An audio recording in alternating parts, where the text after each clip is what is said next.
No. No, no, no, no, no, no, no, no, no. Oh God, what now? Excuse me.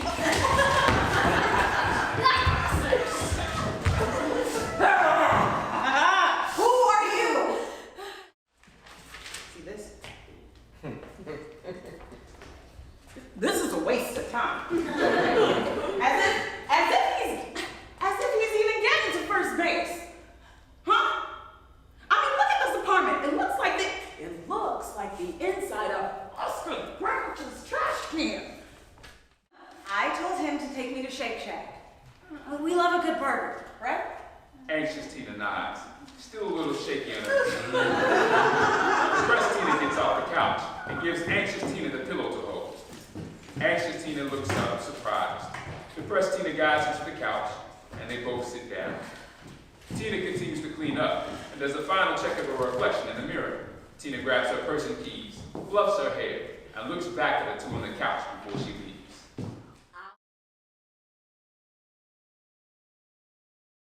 So, guys, we're so good. Disclaimer, Veronica is my biological niece. Very proud of her as well. It's called a plug. It's a plug. It's a plug. Very proud also of Miss Kiziana Jean-Louis. Everybody right here in this cast is part of Towne Street. Kizzy has been with us since 2018, and Sherrick, and Justine, and LaDonna, and Marion just joined. And of course, Veronica's been working for Towne Street since she was 5. It's just part of it. Major flex. So Veronica, can you tell us how you came to write this piece? So it was the workshop with Mildred last summer. It was a 10-minute play workshop, and as is usual for me, I procrastinated. I couldn't envision what I wanted to do until I think the morning or the night before our first draft was due. And the stress really gave me motivation. It was my muse, and I think that the 3 Tinas are just kind of like the versions of yourself that you deal with every day. And oh my God, you guys, you brought them to life so much. You're so cute. And Kizzy, what was it like for you directing this? It was an amazing experience. It was my first time directing, so thank you, Nancy and Towne. Giving me the opportunity to stretch my creativity and my wings within the space, so thank you for that. And it was just beyond amazing to work with these talented, amazing actresses, if you feel like the she verb is very, very important. So actors and actresses. It was a special time. For me, I feel like when you have the level of agency in which you just brought me the perfect piece. I like things to be meaningful when I'm working on something, if I have the opportunity. And one of those things that is meaningful to me is giving voice to the voiceless. And I feel like there are so many Black women who have mental, what we consider health levels, aren't necessarily spoken about, written about, and if it is written about, there's really never enough context to say, why is this person the angry Black person, or the angry Black woman, or why is this woman this way? So I feel like with this piece that Veronica just gifted me with to be able to direct was, it was a full circle moment experience that I got to work on something that I'm passionate about, to give voice to the voiceless, and to also explore and learn and to work with such creatives to give me inspiration. Like, oh yeah, let's work it out, to work on that, that was perfect, I don't know how much work I did. It was a wonderful experience. That's so awesome. And I have to give a shout out to Kizzy also, who's the screenplay. Yes. It's a short film based off of a pilot. Okay. So we did, she wrote a wonderful short film called The Nest that was also part of our short film festival. that will be showing again.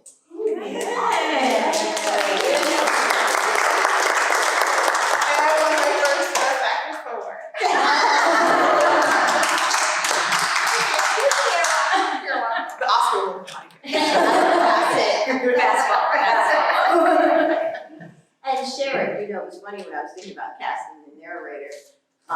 This part of the fun that I have also is casting these. Jackie cast her own, but I cast the other ones, and I just have such fun doing it. And I thought, wouldn't it be interesting to have a male voice as opposed to a female voice? And at first I was like, no, that's gonna play in that Aspen Rock. And she was like, yeah, sure.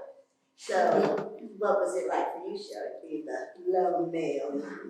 It was great because I really enjoyed the story, and I said when we were working on the piece that I felt like this piece was so relatable and universal. It's not just a woman's story; it's everyone's story. You know, we're dealing with these issues sometimes, and trying to figure out how do we work through these things, how do we judge them.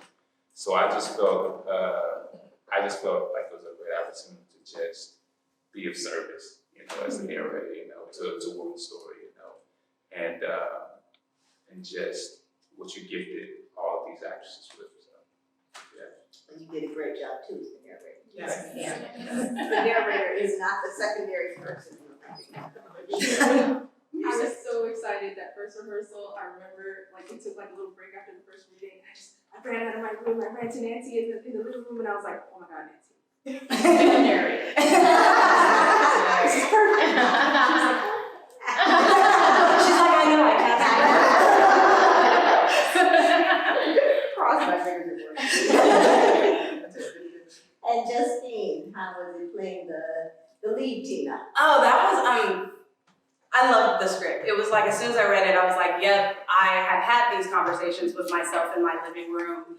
Probably a lot crazier, thank God nobody could see it. So just being able to be like the center of it, like that these two branched off from and really trying to not take away from what they were doing because they were doing so much great stuff, but still give you the experience of this is what it's like to experience depression while you're in it. Like sometimes it is like you're talking to a whole nother entity. So I just enjoyed it. Like it spoke to me on so many levels, and I loved it. I thought it was creative and fun, and I loved everybody I got to work with. So yeah. Good job.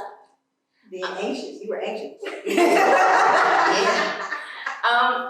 It's funny because I feel like all of, very much to what everyone else said. Like you wrote I read the script, I read it, and I was like, yeah, okay, cool, thanks, Nancy. I was like, this is perfect, I initially stepped into this role thinking about the different variables of anxiety that can happen. Sometimes anxiety doesn't look as large, right? And it's more pulled back, but in those dire moments, when is that peak where it's just like you're about to lose it? And I think that working with these ladies and sharing, having that narration in there, guiding us through, and the direction that we got, it really helped to gel everything together quite nicely. And so playing that anxiousness it was easy to go to that moment. Even though I'm usually pretty chill. We'll see what your son is. That's different. And Mary, you were a hoot. Say you were a hoot. I live in foolery, but I definitely, thanks to Madam Director, she was like, let's find some depth. And so that was my challenge, to find a little balance between great words, great directing, and my foolery. I'm trying to balance. But it was just, it was great. It was great to see, and I think the whole thing of mental health, and particularly mental health in all communities, but in the Black community, we don't talk about it, we pretend like it didn't happen, whatever. There's all that masking of so many issues that so many people have and have had forever, but nobody knew what they were called, right? To that end, we have started at Towne Street a wellness initiative to deal with mental health, and in May. May is actually Mental Health Month, and we're doing 2 workshops with TDD Living, which is a housing facility in South LA. It's going to be at the Watts Labor Committee. It's on our, it'll be going out in our blast. And we'll be doing 2 workshops. Towne Pope, who is one of our members who leads our workshops, our improv workshops, will be doing an improv workshop with their LGBTQ cohort at TDD. And then in the end of May, RJ Wayne, who does our hip hop workshops, will be doing a hip hop workshop with the male section of that. So it's something that we have all felt strong about, we've all talked about, and it's just time to move it forward into more programming into what we do, because it's life, right? It's total life. One more thing I would love to add is, again, thank you to Veronica. Looking at finding a way to make the Tinas all relatable on the stage. And I was like, I want something like one piece. I was like, I wonder, I was like, I'll go to the dollar store and I'll just get like simple necklaces, you know, that's all the same. Veronica's like, I'll make some. And we're like, well, this is all I'm doing. We're like, so these wonderful necklaces that the ladies are holding. That you're not giving back, they're mine, it's mine. Were made by Veronica, so thank you so much for just even gifting us even more. Yes. Thank you. Yeah. And from the audience, we'd love to hear. Yes, ma'am. I just want to say thank you. I feel so seen as a woman who is a high-functioning depressive person, because as a Black woman, we go through so much. I mean, even Viola Davis posted just recently about being a high-functioning depressive woman, and this was just amazing. And when you showed, I'm getting emotional because it was amazing. When you showed her in her freeze moment, I relate so well. And it was just crazy. I was like, oh my God, I'm not insane. So thank you. Thank you.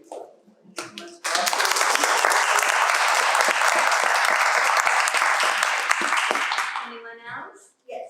Kira.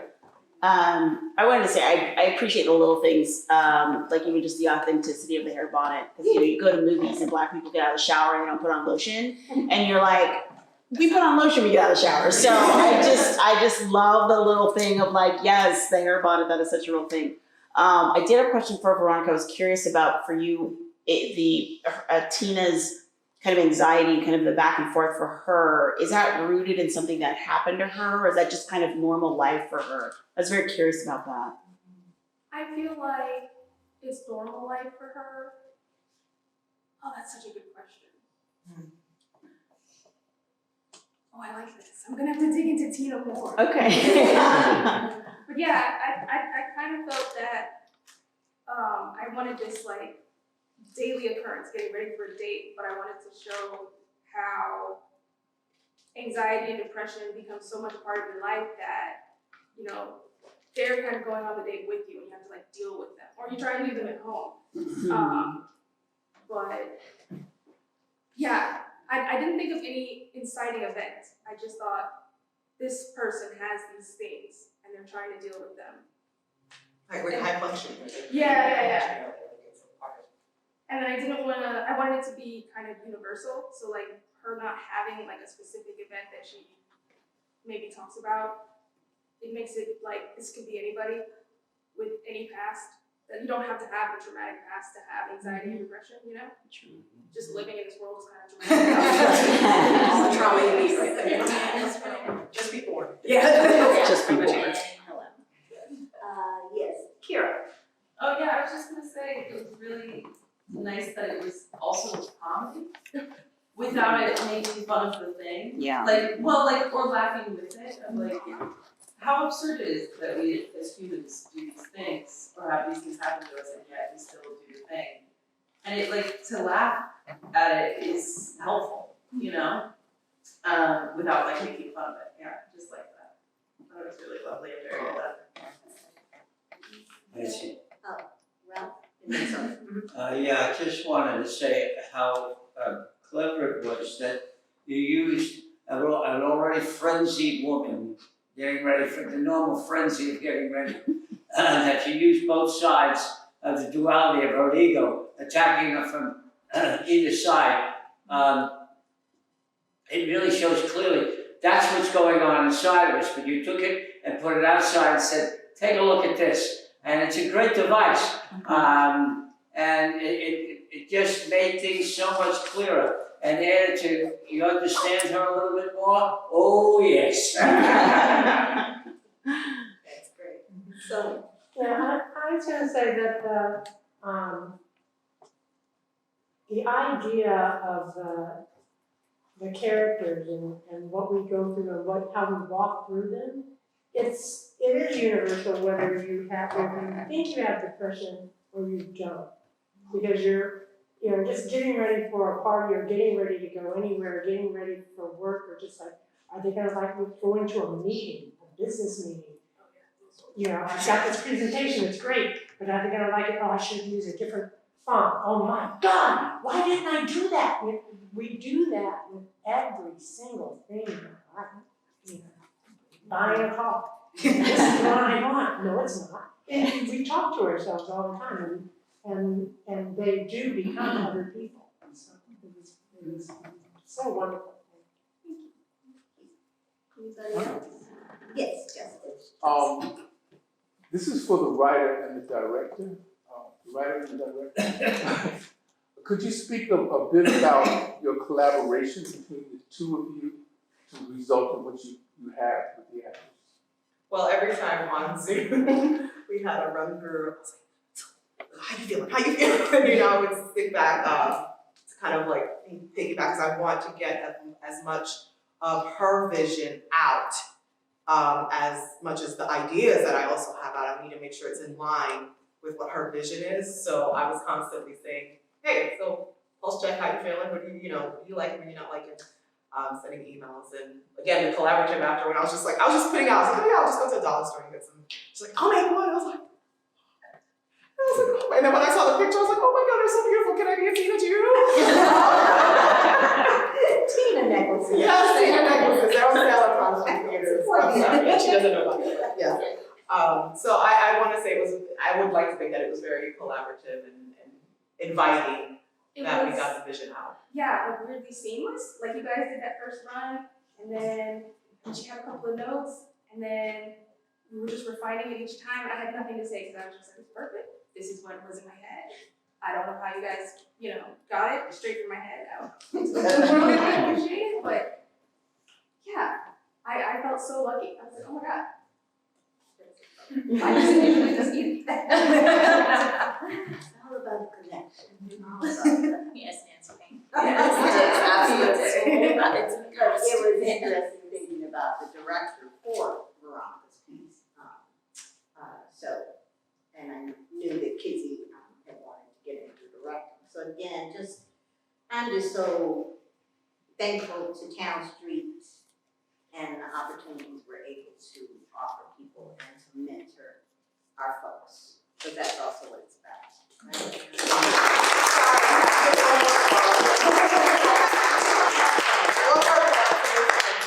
And Towne Street Theatre, because if it was not because of Towne Street and Miss Nancy who took me to this event that was happening, I was like, yeah, I'll come. And because of that, I was able to understudy for King Hedwig II. And I'm very, very grateful because I used that monologue for my showcase. I used that monologue to get into my drama school. So it was a full circle moment. Oh God, yeah, this place called Lambda, and I had to pick up an accent on the way, but that wouldn't have been possible without you. So thanks, also you.